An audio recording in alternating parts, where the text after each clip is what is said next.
చెప్పురా పోదాం పన్నాడు. చూస్తా అయిపోయిన తర్వాత నేను కూడా చూస్తా కదా. నువ్వు కూడా చూస్తారా? ఏందో పెడతా అంటుగా పెడతారా?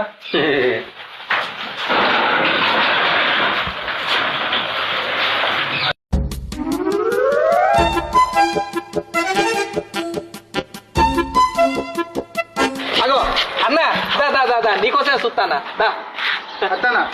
నమస్తే అన్న దా. నీకోసమే చూస్తానా. ఇగో మావ సీనన్న అని మా ఊరి సర్పంచ్. నమస్కారం. ఇగో ఏం లేదన్నా, మా మావ ఎప్పటి నుంచో మాకు కొత్త లగ్నమైంది కదా, దీపావళి కట్నం పెడతా అన్నాడు. ఆ కట్నం ఇలా పెడతా అని అన్నాడు. అది ఏందో నాకు కూడా తెలియదు. కాకపోతే ఒక్క ముచ్చట గట్టిగా చెప్పిండే, ఆ దీపావళి కట్నం ఏదో నా జీవితమే గొప్ప మలుపు తిరిగిపోతుందట. అదేదో నాకు ఇప్పటికీ అర్థమైతలేదు అల్లా. అయ్యో ఎందుకైనా మంచిదే, నిన్ను రమ్మన్నా, మన ఊరోళ్ళు కూడా రమ్మన్నా, వాళ్ళు కూడా వస్తారట. మామ ఇక అదేందో ఇస్తూ నువ్వు ఆగే తొందర పడకు. ఏది పెట్టానో అది నేను ప్లాన్ చేసుకుని ఉన్నా కదా, అది ఏదో రెడీ చేసుకున్నాను. నువ్వు ఏం రాంది పడకు, నీకెందుకు టెన్షన్ నాకు లేంది.